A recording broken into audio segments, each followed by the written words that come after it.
പ്രിയമുള്ളവരെ, വചനജ്വാല 1081 ദിനത്തിലേക്ക് പ്രവേശിക്കുന്ന ഇന്ന് ഓഗസ്റ്റ് 16 വെള്ളിയാഴ്ച എല്ലാവർക്കും സുന്ദരമായ ഒരു സുപ്രഭാതം ആശംസിക്കുന്നു. ഇന്നത്തെ വചന വായനയിൽ 1 മക്കബായരുടെ പുസ്തകം 10-ാം അധ്യായം 22 മുതൽ 37 വരെയുള്ള തിരുവാക്യങ്ങളാണ് നാം ശ്രവിക്കുക. ദെമേത്രിയൂസിന്റെ വാഗ്ദാനം.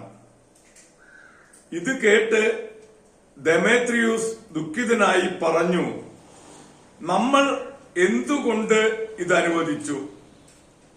തന്നെ പ്രബലനാക്കാൻ യഹൂദരുമായി മൈത്രി സ്ഥാപിക്കുന്നതിൽ അലക്സാണ്ടർ നമ്മെ മറികടന്നിരിക്കുന്നു.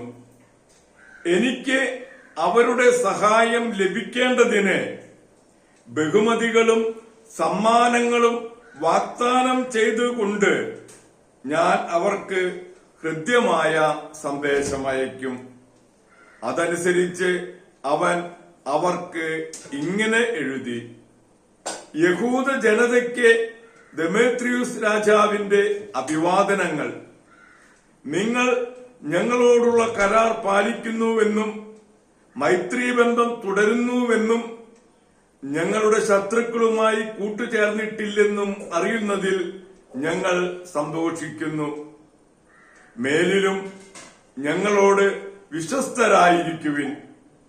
ഞങ്ങൾക്കു വേണ്ടി നിങ്ങൾ ചെയ്യുന്നതിനെല്ലാം ഞങ്ങൾ നല്ല പ്രതിഫലം നൽകുന്നതാണ്. ഞാൻ നിങ്ങൾക്ക് ധാരാളം ഇളവുകൾ അനുവദിക്കുകയും സമ്മാനങ്ങൾ നൽകുകയും ചെയ്യുന്നതാണ്. ഇന്നു മുതൽ ഞാൻ നിങ്ങളെ സ്വതന്ത്രരാക്കുകയും സർവ യഹൂദരെയും കപ്പത്തിലും ഉപ്പുനികുതിയിലും കിരീട നികുതിയിലും നിന്ന് ഒഴിവാക്കുകയും ചെയ്തിരിക്കുന്നു. എനിക്ക് ലഭിക്കേണ്ട ധാന്യങ്ങളുടെ 1/3 ഫലങ്ങളുടെ പകുതിയും ഇനി മുതൽ നിങ്ങളിൽ നിന്ന് ഈടാക്കുന്നതല്ല.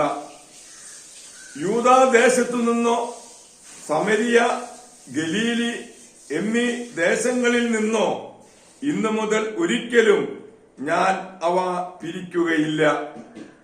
ജെറൂസലേമും പരിസരങ്ങളും ജെറൂസലേമിലുള്ള ദശാംശങ്ങളും വരുമാനങ്ങളും വിശുദ്ധവും നികുതിരഹിതവുമായിരിക്കട്ടെ.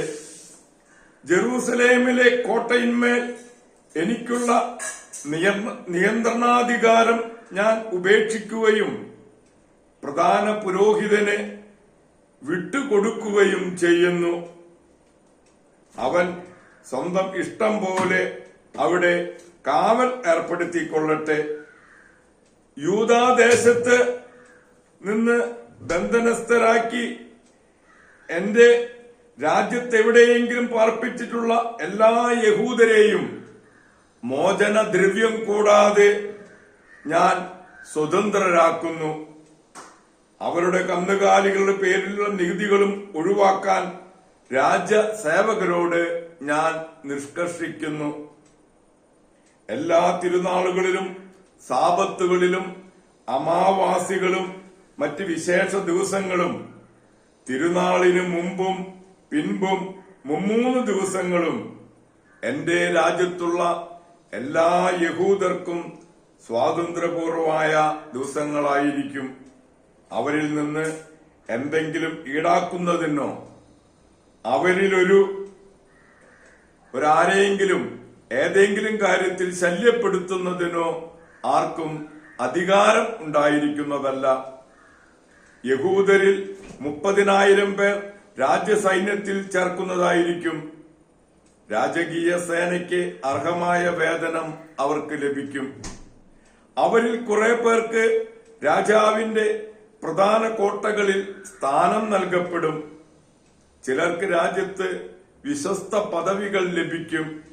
അവരിൽ നിന്ന് തന്നെയായിരിക്കും അവർക്ക് അധിപന്മാരെയും നേതാക്കന്മാരെയും ലഭിക്കുക. യൂദാദേശത്ത് രാജാവ് കൽപ്പിച്ചതുപോലെ സ്വന്തം നിയമങ്ങളനുസരിച്ച് അവർക്ക് ജീവിക്കാവുന്നതാണ്. ദൈവത്തിന്റെ തിരുവചനമാണ് നാം കേട്ടത്.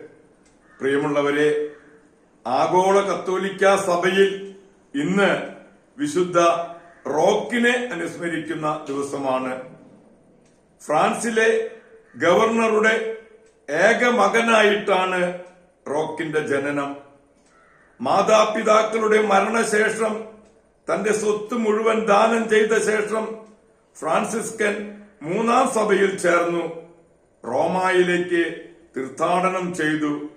കുറെ കാലം പ്ലേഗ് ബാധിതരെ ശുശ്രൂഷിച്ച് അവസാനം രോഗബാധിതനായപ്പോൾ ആരും ശുശ്രൂഷിക്കാനില്ലാതെ കാട്ടിൽ അഭയം തേടി. ഒരു നായയാണ് റൊട്ടിക്കഷ്ണങ്ങൾ എത്തിച്ചു കൊടുത്തിരുന്നത്. രോഗം കുറഞ്ഞപ്പോൾ നാട്ടിലേക്ക് പോയെങ്കിലും ഒരു ചാരനാണെന്ന് കരുതി ഇദ്ദേഹത്തെ ജയിലിൽ അടച്ചു. മരണശേഷമാണ് സ്വന്തം ബന്ധുക്കൾ പോലും തിരിച്ചറിഞ്ഞത്.